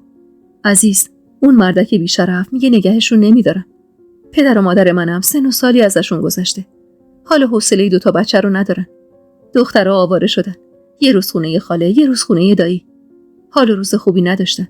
خیلی فکرم درگیره. نمیدونم چی کار میتونم براشون انجام بدم. لب زدم. چند سالشونه؟ لبخند محوی زد. مارا 6 سالش تموم شده. مهر امسال باید بره مدرسه. محوشم 5 سالشه. مینا تا زنده بود به خاطر این 2 همه سختی رو تحمل میکرد و دم نمیزد. دلش نمیخواست دختراش زیر دست کسی غیر از خودش بزرگ بشن. شک ندارم روحش در عذابه. دختراش آواره خونه این و اون شدن. اینو گفت و به فکر فرو رفت. حدس میزدم چی میخواد بگه. اما نمیدونستم چرا حرفشو رو کراس به هم نمیزد. دستشو گرفتم. عزیز دیگه نمیاد سر وقتشون؟ نه. مرتیکه بیشرف کلا انگار یاد شف 2 دختر داره. با زن سیغه ایش خوشه. آمار کثافتکاریاش به دستم رسیده. نفس عمیقی کشیدم. ازش تعهد بگیر که هیچ وقت سر وقت دخترا نیاد. هر جور که خودت صلاح میدونی ازش زرچش بگیر تا فراموش کنه 2 دختر داره. حمیدرضا سوالی به هم نگاه کرد. تردید داشتم، اما در برابر کاری که حمیدرضا واسه من کرده بود شاید این حداقل کاری بود که میتونستم براش انجام بدم. بیارشون اینجا. من عاشق دختر بچه‌هام. فکر میکنیم دخترای خودمونن. دور از هیاهو و جنجال بزرگ میشن. همینجا مدرسه میرن و بزرگ میشن. حمیدرضا با بهت گفت چی میگی فریما؟ تو مطمئنی؟ یعنی میگم فکراتو کردی؟ آخه این مسئولیت خیلی سختیه. ممکنه از پسش بر نیای. با 2 زانو کمی خودمو بالا کشیدم و بوسه‌ای به صورتش زدم و گفتم تا وقتی تو باشی من از هیچی نمیترسم. هر مسئولیتی باشه وقتی تو باشی واسم آسون میشه. منم قرار نیست به تنهایی بار این مسئولیتو به دوش بکشم. جفتمون با هم قراره بزرگشون کنیم. جوری که روح خواهره در آرامش باشه. میدونی چیه حمیدرضا؟ اینو هیچ وقت بهت نگفتم. اما من بابت اتفاقاتی که واسه خواهرت افتاده عذاب وجدان دارم. شاید اگه من سر راهت قرار نمیگرفتم و تو با پریچهر ازدواج میکردی شاید زندگی مینا به اینجا کشیده نمیشد. نه فریما، اصلا هرگز چنین فکری نکن. من اگه با پریچهر ازدواجم میکردم بازم ذات عزیز عوض نمیشد. بازم دست از آزار و اذیت‌های مینا بر نمیداشت. تو با این تصمیمت باعث شدی برای 1000مین بار من به انتخابم افتخار کنم. به خدا نمیدونستم چجوری ازت بخوام که این محبت رو در حق من و دخترا کنی. ولی تو دلت خیلی بزرگتر از این حرفاست فریما جانم. سرمو پایین انداختم و با محبت نگاش کردم. آروم سر جام نشستم و با محبت نگاش کردم و بهش فهموندم هر کاری برای خوشحالیش میکنم. با نگرانی نگاهی به اتاق نشیمن انداختم. باید اتاق برای دخترها حاضر میکردم. خونمون کوچیک بود و اتاق مستقلی واسه دخترها نداشتیم. و من دلم نمیخواست تو بعد به ورود فکر کنن سربار ما هستن. هرچند هنوز خیلی بچه بودن. اما حمیدرضا میگفت مارال دختر عاقل و فهمیده‌ایه و خیلی بزرگتر از سنش میفهمه. نیم نگاهی به ترنج انداختم. آبجی، به نظرت اینجا رو بکنیم اتاق دخترها مشکلی پیش نمیاد؟ ترنج شونه‌ای بالا انداخت و گفت نه جونم، تو که مهمون خاصی نداری. کسی هم جز ما که خونت نمیاد. میتونی لاف تشک‌ها رو هم بذاری اینجا. دخترها اینجا باشن. اتاق خودتونم بشه نشیمن. موقع خوابم دوشکاتونو ببری اونجا. در کل واسه اتاق خیلی به خودت سخت نگیر. من نگران چیز دیگه‌ای هستم فریما. ترسیده نگاش کردم. میدونی چی آبجی؟ میترسم نتونی با این 2 دختر بسازی. نباید بدون مشورت همچین تصمیمی میگرفتی. گفتم ترنج، مشورتم میکردم تصمیمم عوض نمیشد. حمیدرضا خیلی دلش میخواست دخترها رو بیاره اینجا. فقط منتظر بود تا من حرفی بزنم. انشالله که چیزی نمیشه. الانم چیزی تا آمدنشون نمونده. بگذاریم. تو بگو. چه خبر از خونه آقا جون؟ از ننه و بیبی جون. خیلی وقت ندیدمشون. خیلی دلم میخواد بیام. اما ننه انگار بین بچه‌هاش و عمادو انتخاب کرده و دور ما رو خط کشیده. ترنج با غصه گوشه نشست و گفت ننه داره اسبا در میاد فریما. خیلی براش نگرانم. بالاخره عمادو به هر ضرب و زوری بود 3 روز قبل فرستادیم خونه خودش. دیگه صدای ما بانو و بیبی جونم در اومده بود. از وقتی عماد رفته عمه خیلی بیقراری میکنه. میدونی چیه؟ انگار بعضی آدما محبت بهشون نیومده. عمه اولاش خیلی خوب بود. قد میدونست و به ننه احترام میذاشت. اما از یه جایی به بعد هوا برش داشته. خیال میکنه ما نوکرشیم و وظیفه داریم کاراشو بکنیم. نه که دیده ننه بی حرفش خدمت میکنه و آقا جون خیلی حواسش بهش هست. اونم داره سوء استفاده میکنه. ننه حرفی نمیزنه. اما محمد میگه شب تا صبح از درد دست و پاهاش خواب نداره. میترسم بلایی سرش بیاد. گفتم چی بگم ترنج؟ واقعا نمیفهمم چرا اونقدر به عمه خوش خدمتی میکنه. دیدی که سر ماجرای عماد حاضر شو رابطه‌شو با من و رنا قطع کنه، اما عمادو از خونش بیرون نکنه. تعجب میکنم چطور الان راضی شده عمادو بفرسته خونه خودش. به خدا قسم 100 بار خواستم بیام و بهشون سر بزنم، اما دست و دلم به رفتن نبود. خودت میدونی چی میگم دیگه. حمیدرضا هم حرفی نمیزد. نگاه‌های عماد منو آزار میداد و نمیتونستم تحملش کنم. حالا که میگی عماد رفته منم میام به ننه سر میزنم. ببینم راضی میشه یه مدت عمه رو بفرسته خونه عمه محتاج یا نه. بالاخره اگه ما وظیفه داریم اونم وظیفه داره دیگه. نمیشه که همش گردن ننه باشه. فعلا که خودشو نابود کرده. حاضرم نیست اعتراضی بکنه. منم نمیخواستم دیگه برم خونشون. اما دلم واسش میسوزه. درسته با شرایطی که دارم نمیتونم زیاد کمکالش باشم. اما همین که یه غذا براش بپزم بازم یه کمکه. تورنجینا رو گفت و قصد رفتن کرد. و چادرشو برداشت تا بره. خواستم بدرقش کنم که با شنیدن صدای در با نگرانی رو روی سرم انداختم و به سمت حیاط رفتم. 3 روز از تصمیمی که گرفته بودم میگذشت و هنوز کسی جز تورنج از تصمیمم با خبر نبود. در رو که باز کردم چشمم افتاد به چشمای روشن و پر از اشک دختری که با همون نگاه اول مهرش به دلم افتاد. معصومیت نگاهش قلبمو به لرزه مینداخت. رد قرمزی محوی از زیر چشمش تا کنار گوشش کشیده شده بود و از قرمزی چشماش مشخص بود مدت زیادی رو گریه کرده. حمیدرضا دستی به کمر دختر بزرگتر کشید و با محبت گفت: مارال جان، زندایی فریما. بی اختیار روی زانو نشستم تا هم قدش بشم و سری بغلش کردم و بوسه‌ای به سرش زدم. چه دختر نازی! حمیدرضا، نگفته بودی خواهرزاده‌ای به این قشنگی داری؟ بعدم دست دراز کردم و دختر کوچیک‌تر رو که با کنجکاوی داشت نگاه می‌کرد بغل گرفتم و با لبخند گفتم: چقدر شما خوشگلی عزیزم. بیای تو، خیلی وقت منتظرم. تورنج با فاصله از ما ایستاده بود. با دیدن ما سلامی کرد و بعد از کمی خوشوبش کردن با بچه‌ها تنها بودن بچه‌هاشو بهونه کرد و به خونش رفت. نمیدونستم باید چیکار کنم. دخترها با خجالت کنار حمیدرضا نشسته بودن و من گیج و سردرگم بین اتاقا در رفت و آمد بودم. بالاخره تونستم به هیجانم غلبه کنم و با چند تا لیوان شربت وارد اتاق دخترها شدم. مارال زیر چشمی نگام کرد و بعد از سکوتی کوتاه گفت: تو هم زن بابا داشتی؟ با تعجب نگاش کردم. با انگشت اشاره‌ای به دستام کرد و با بغض گفت: دستاتون زخمه، گردنتونم زخمه. زخم صورت من کار زن بابامه. لبخند تلخی زدم. نه قشنگم، زخمای من کار یکی دیگه است. دوست داری با هم بیای تو مطبخ غذا رو بکشیم؟ نگاهی به حمیدرضا انداخت. حمیدرضا سری تکون داد و گفت: برو دایی جون، برو عزیزم. مارال که بلند شد محوشم به سرعت پشت سرش بلند شد و با ترس گفت: میخوای تنبیش کنی؟ میخوای تو مطبخ زندونیش کنی؟ دلم میخواست زار بزنم و گریه کنم. معلوم نبود چی به سر این 2 طفل معصوم آورده بودن که اینقدر میترسیدن. به سختی بغضم و قورت دادم و با صدای گرفته‌ای گفتم: نه عزیزم، میخوام برم شام بیارم. تو هم دوست داری با هم بیای؟ هر دو پشت سرم را افتادن و به سمت مطبخ رفتیم. گیج و سردرگم بودم. نمیدونستم با 2 تا دختر تو این سن باید چطور رفتار کنم. سعی کردم سر حرفو با مارال که بزرگتر بود باز کنم و جالب بود که هر سوالی میپرسیدم محوش به جاش سری جواب میداد. منم سعی میکردم با محبت باهاشون رفتار کنم تا اعتمادشون رو جلب کنم. بودن دخترها تو اون خونه اگرچه سختیای خودشو داشت، اما هر دو عاشق حامی بودن و وقتی حامی بیدار میشد کل حواسشون به اون بود. باهاش بازی میکردن و مراقبش بودن. خیال منم بابت حامی راحت شده بود و به کارام میرسیدم. 2-3 روزی از اومدن دخترها گذشته بود که میخواستم به ننه سر بزنم. توی اون 2 ماه به خونشون سر نزده بودم. اما ننه گاهی در حد چند دقیقه بهم سر میزد و زودم میرفت. اول خواستم دخترها رو خونه تنها بذارم، اما دلم نیومد. تازه داشتم بهم عادت میکردن. واسه همینم ازشون خواستم حاضر شن تا با هم بریم خونه آقا جون. حامی رو بغل گرفتم و نگاهی به دخترها انداختم. محوش با دقت داشت موهای مارالو میبافت. انگار نه انگار 1 سال خورده از مارال کوچیک‌تر بود. جوری مراقب مارال بود که باعث شگفتی من و حمیدرضا شده بود. چادرم رو روی سرم انداختم و گفتم: دخترا حاضر شدید؟ دیر شده.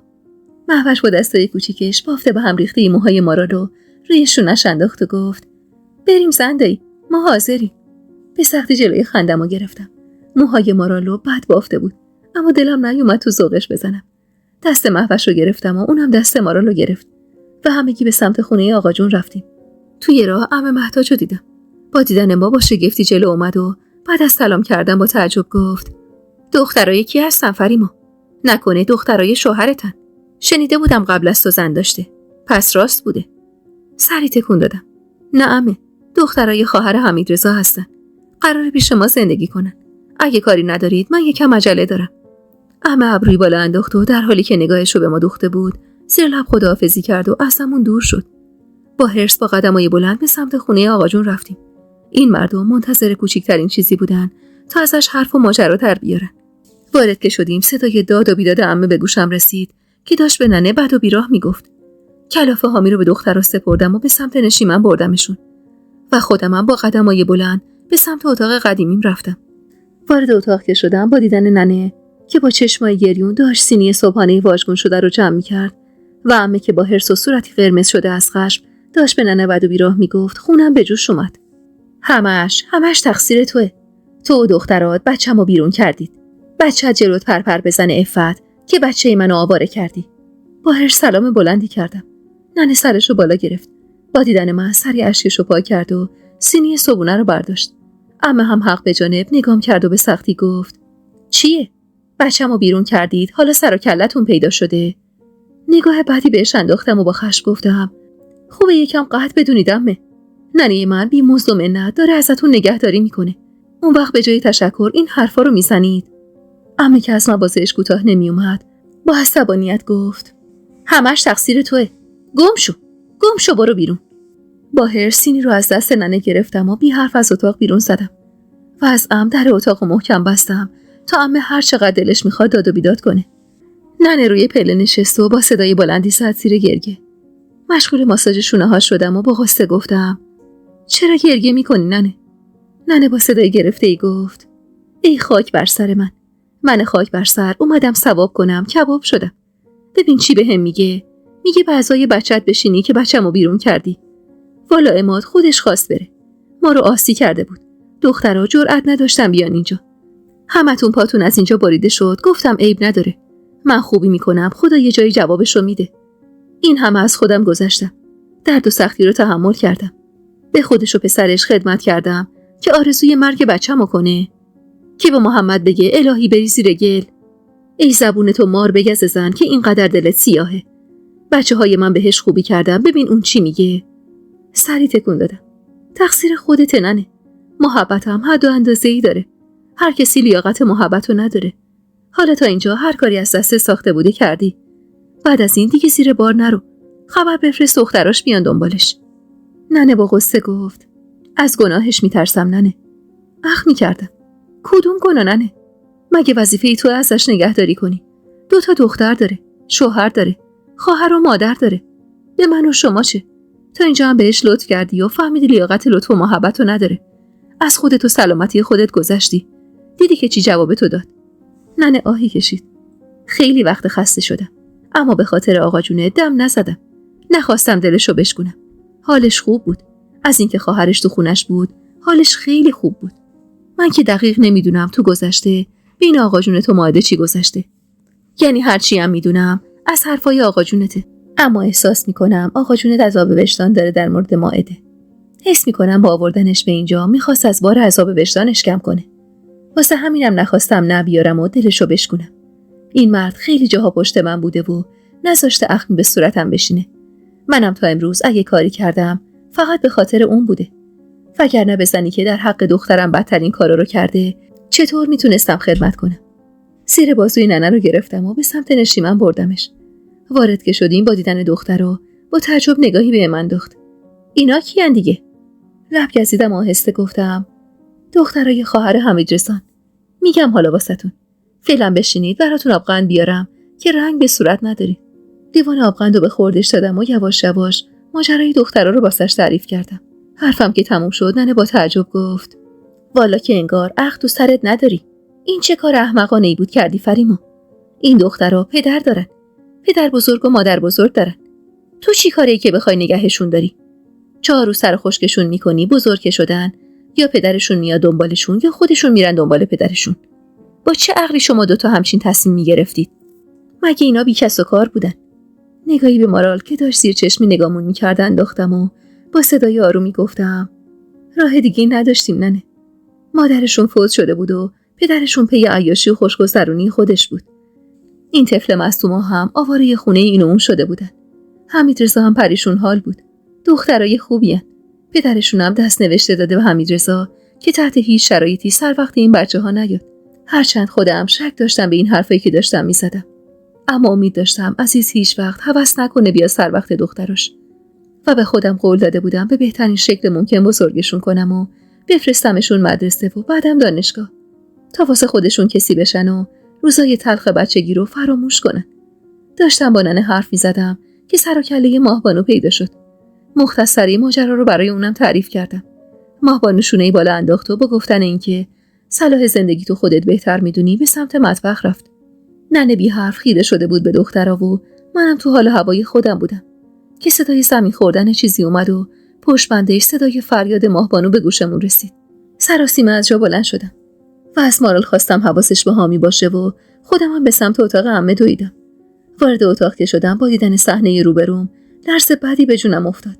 عمه دراز کشیده بود روی دوشکش با دهن باز و چشمای مات خیره شده به سقف. نمیفهمیدم ماهبانو چرا داره گریه میکنه و ننه‌ای که زودتر از من رفته بود چرا زانوهاش خم شده بود و روی زمین نشسته بود.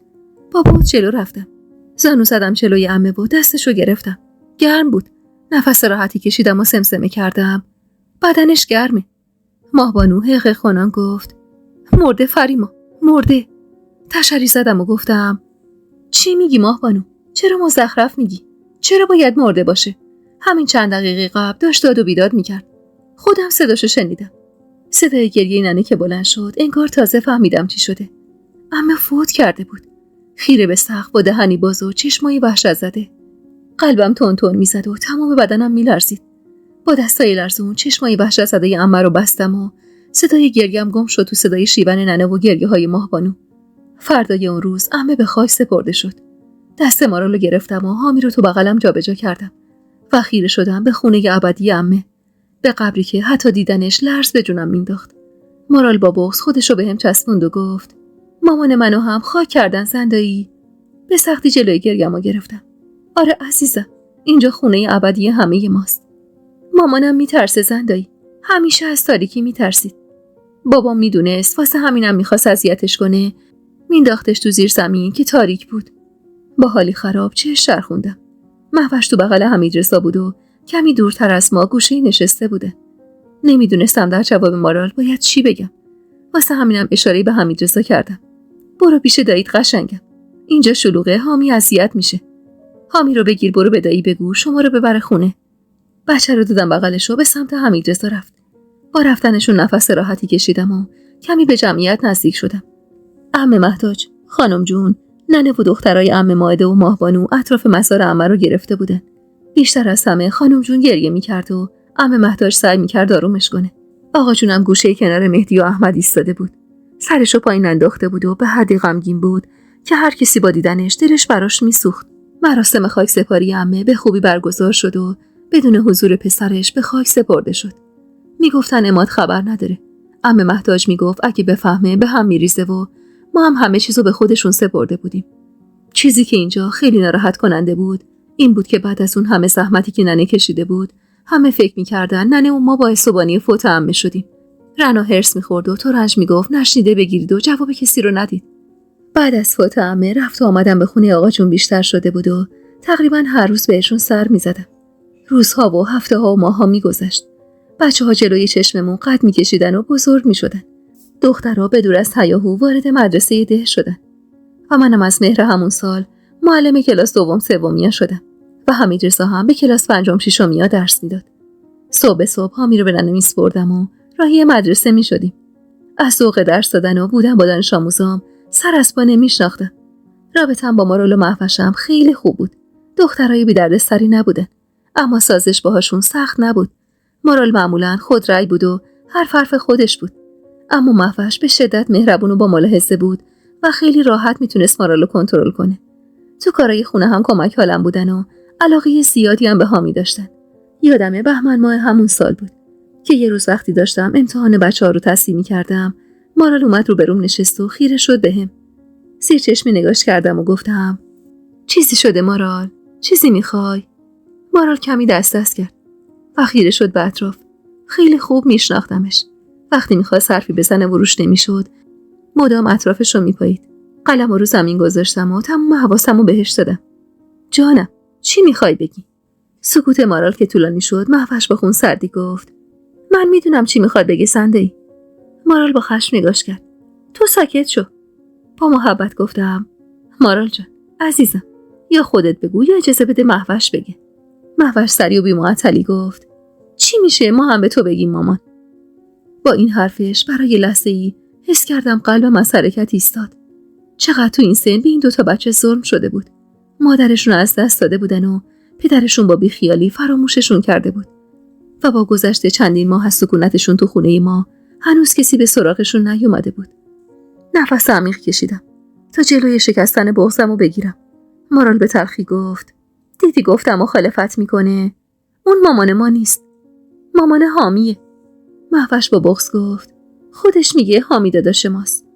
به سختی لبخندی زدم و دست مارالو گرفتم و مهوش رو به خودم نزدیک کردم و هر دو رو بغل گرفتم و در حالی که دیگه نمیتونستم جلوی گریه‌مو بگیرم با صدای گرفته‌ای گفتم: بچه‌ها، من خیلی خوشحال میشم اگه منو مامان صدا کنید. خیلی خیلی خوشحال میشم. مهوش شورایی کشید و به عادت وقتایی که خیلی خوشحال بود گونه‌مو محکم بوسید و مشغول بالا پریدن شد. مارالم هرچند کمتر به روی خودش می آورد اما مشخص بود که خوشحاله. از همون روز دخترها منو مامان صدا می زدن. حمیدرضا هم با شنیدن این ماجرا خیلی خوشحال شد و یه بار خودش پیش قدم شد و رو به مارال که منو مامان صدا می زد کرد و گفت: شیطون، چطور زندایی تو مامان صدا می کنی ولی به من میگی دایی؟ مارال با خجالت سرشو پایین انداخت و یادم از چند روز بعد هر دوشون حمیدرضا رو بابا صدا می کردن. انگار از همون موقع دخترها شدن دخترای واقعی ما. جوری که کم کم با گذر زمان انگار همگی فراموش کردیم که مارال و مهوش دخترای زن و مرد دیگه‌ای هستن. حتی ننه و آقا جونم محبت خاصی نسبت به دخترها داشتن. و بعد از مدتی رابطه آقا جون با من و حمیدرضا هم بهتر شد و دوباره یه خانواده واقعی شدیم. سالها از روزی که با حمیدرضا ازدواج کرده بودم میگذشت. حامی بزرگ شده بود و مدرسه میرفت. دخترها حسابی قد کشیده بودن و تغییر کرده بودن. تو اون سالها هیچ کس سراغ دخترها نیومده بود. فقط حمیدرضا که با خانواده‌اش در ارتباط بود خبر دخترها رو پدر و مادرش میداد و خیالشون رو راحت میکرد که جاشون خوبه. با وجود گذر زمان هنوز خانواده حمیدرضا چشم دیدن منو نداشتن. منم اصراری برای برقراری رابطه باهاشون نداشتم. رنا همیشه میگفت مگه عقلت کم باشه که تلاش کنی با خانواده شوهرت ارتباط برقرار کنی. اونم خانواده‌ای که چشم دیدن تو ندارن. سال 1356 سال سخت و پر از غمی بود. تو اولین روزای اون سال دخترمو مرده از شکمم بیرون کشیدن و غم و مهمون خونمون کردن. بعد از حامی با وجود تلاشای زیاد دیگه نتونسته بودم باردار بشم. و بعد از چند سال فکر می‌کردم با تولد بچه جدید قرار حال روزمون بهتر بشه.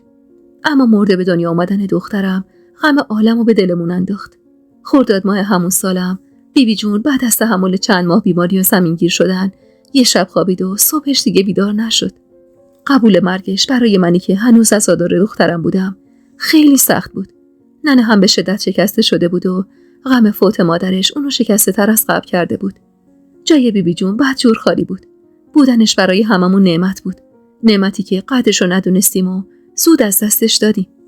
بعد از سالگرد بیبی جون اتاقش شد هجله محمد و زن جوونش که از اقوام دور آقا جون میشد. شیرین اولین عروس ننه بود و ننه خیلی دوستش داشت.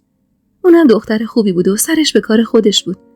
محمد با حمایت آقا جون یه مغازه باز کرده بود و با کمک حمیدرضا که علاوه بر معلمی فروشندگی هم میکرد از شهر جنس می آوردن و تو ده میفروختن. 10 روزی از عروسی محمد و شیرین میگذشت که فهمیدم باردارم. این بار خیلی محتاط‌تر بودم. اون سال رو از مدرسه مرخصی گرفتم و خونه نشین شدم به امید اینکه بچه‌م سالم به دنیا بیاد. آبان ماه سال 1357 بود و زمزمه انقلاب بلند شده بود. و هرچند ما تو روستا بودیم اما بازم گاهی صدای شعارها از تو کوچه پس کوچه های ده به گوش می رسید. و من که تو اواسط دوره بارداریم بودم نگران بودم و از عاقبت شلوغی‌ها می ترسیدم. مهدی خوشخیال بود و می گفت این شلوغی‌ها راه به جایی نمیبره. اما حمیدرضا که مدام به شهر رفت و آمد داشت نظر دیگه‌ای داشت. بهمن ماه سال 1357 همزمان با انقلاب یه دختر سرخ و سفید و ناز وارد زندگیمون شد و اسمش رو برای زنده نگه داشتن یاد بیبی جون زینب گذاشتیم. با تولد زینب و بزرگتر شدن خانواده‌مون حمیدرضا با کمک آقا جون زمینی خرید و مشغول ساختنش شد و درست تو اولین روزهای تولد 2 سالگیش ما به خونه 4 خوابه بزرگی نقل مکان کردیم. با تغییر رژیم حمیدرضا به خاطر یه سری فعالیتاش خونه نشین شد و برای چندین سال نتونست به تدریس ادامه بده. واسه همینم مغازه ده رو گسترش دادن و یه مغازه دیگه کنارش زدن و حمیدرضا هم تمام وقت مشغول فروشندگی شد.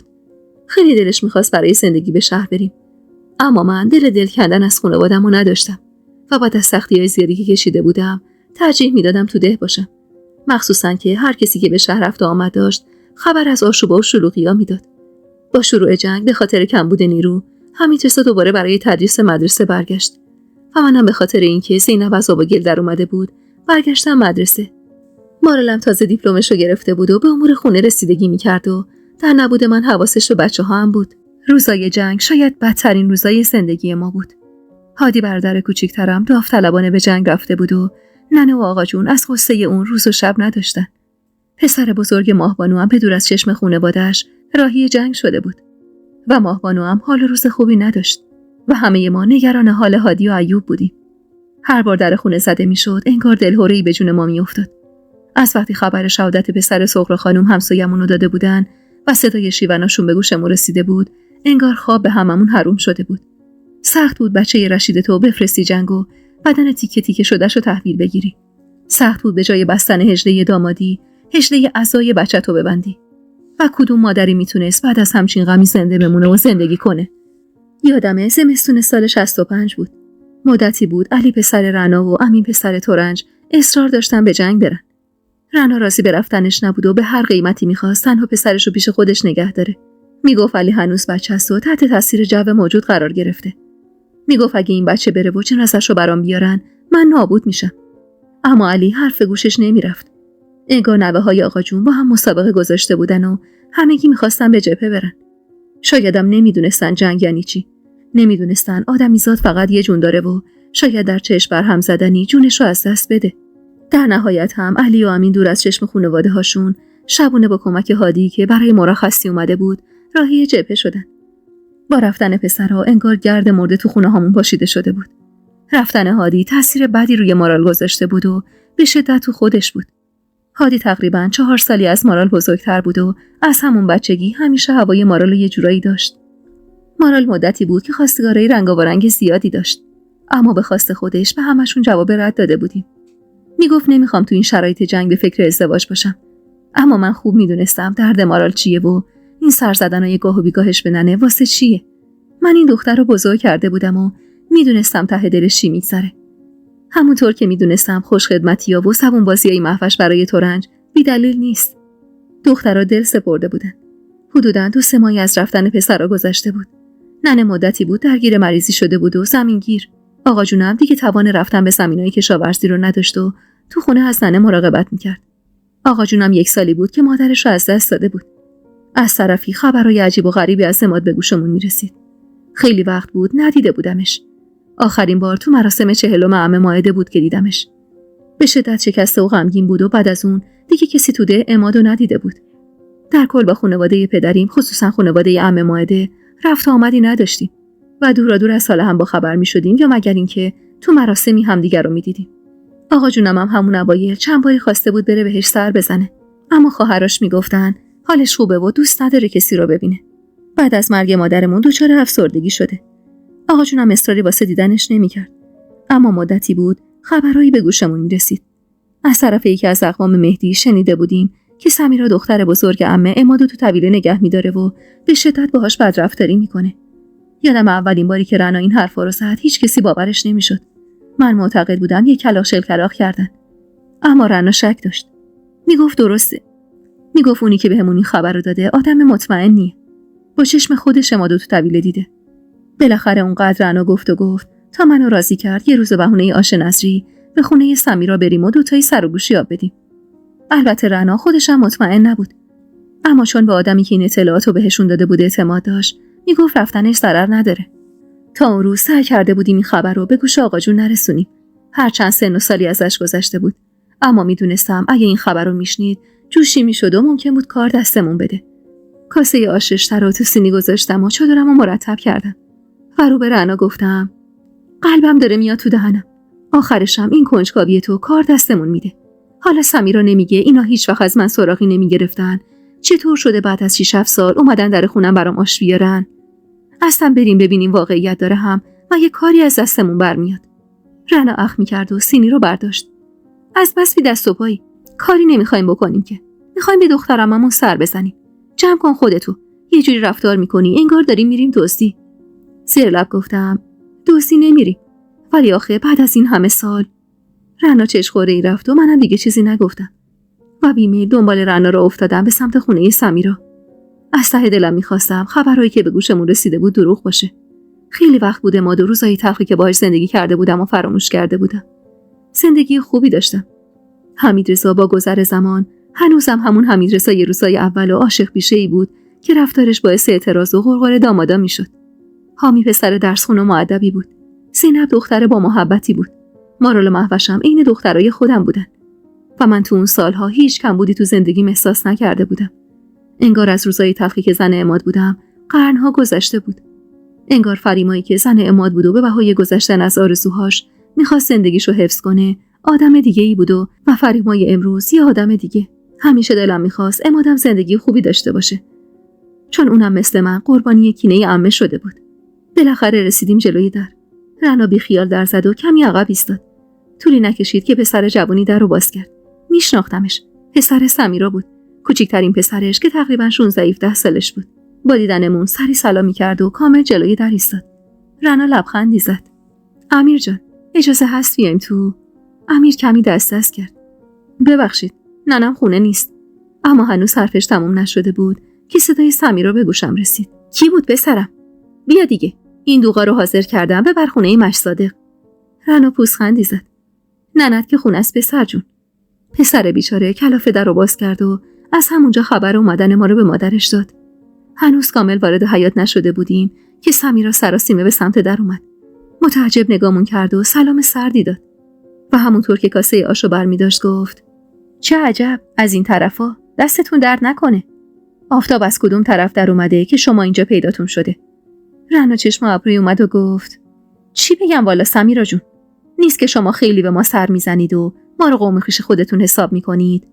سمیرا سعی کرد خوددار باشه و در جواب رنا فقط گفت چی بگم والا، حالا هم ببخشید که تعارفتون نمیکنم بیای تو، میدونی دیگه حسابی گرفتارم. رنا بی توجه به حرفش با بیخیالی گفت وا، مگه ما غریبه‌ایم سمیرا جون؟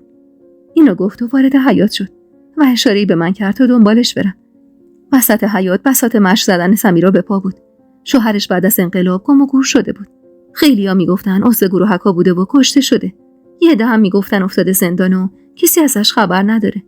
چند تا گاو و گوسفند داشتن و شیر و ماست و دوغش رو سمیرا میفروخت و باهاشون زندگیشون رو میچرخون. رنا نگاهی به ظرف ماست انداخت و گفت چه ماستی؟ برا فروشم داری؟ سمیرا دستپاچه بود. من اینو از نگاهش و رفتارش میفهمیدم. اصلا حواسش به ما نبود. رنا که دوباره حرفش رو تکرار کرد با حواس پرتی گفت آره، یه 2 کیلویی مونده، قابل شما رو نداره. ممنون، میخوام ازش. میشه واسم تو ظرف بریزی؟ خودم که ظرف نیاوردم. میدم بچه‌ها ظرف تو واسط بیارن تا شب. سمیرا سری به نشونه مثبت تکون داد و به سمت مطبخ رفت تا واسه رنا ظرف بیاره. با رفتنش رنا تشری به من زد. چیه این ماست ایستادی اینجا فریما؟ بودو برو تو طویلشون رو یه نگاهی بنداز، من سرش رو گرم میکنم. با ترس گفتم اگه بفهمه چی؟ اصلا چطور میخوای سرش رو گرم کنی؟ رنا کلافه به هم نگاهی انداخت. چیو بفهمه؟ میخوای چی کار کنی مگه؟ بودو برو تا نیومده. اصلا من بهش میگم فریما کار داشت رفت، تو برو بگرد، بعدم یه در کوچیک تو حیاط پشتیشون هست، کار تموم شد از همون در بیا بیرون. به کوچه باریک پشت مسجد باز میشه اون در. اینو گفت و منو به سمت در حیاط پشتی که به طویل راه داشت هل داد. با عجله درو باز کردم و به سمت طویله دویدم. صدای قدمای سمیرا به گوشم میرسید و پشتبندش صدای بلند رنا. شیرم داری سمیرا؟ یه ظرفم برام شیر میاری؟ واسه ماستم باید یه ظرفی بیاری که اندازه خودش باشه، وگرنه آب میندازه. با نگرانی در چوبی طویله رو باز کردم و با دقت به اطراف نگاهی انداختم. 2 تا پنجره کوچیک بالای دیوار بود و کمی محیط رو روشن میکرد. در ظاهر همه چیز عادی بود. چند تا گاو و چند تا گوسفند و یه گوساله توی طویله بودن و بوی بدی هم میومد. تا انتهای طویله رفتم. خوب اطرافو نگاه کردم و وقتی مطمئن شدم هیچ آدمی تو اون طویله نیست، نفس راحتی کشیدم و خواستم برم بیرون که پام به چیزی خورد و سکندری خوردم و به سختی مانع افتادنم شدم. به پایین پام نگاه کردم، چند تا تیکه سنگ و کلوخ بود. مقداری هم علوف اون قسمت بود. یه حسی بهم گفت نزدیکتر برم.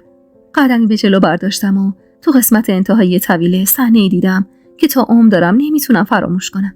صحنه‌ای که با دیدنش چنان تپش قلبی گرفتم که حس می‌کردم هر لحظه ممکنه قلبم از حرکت بایسته.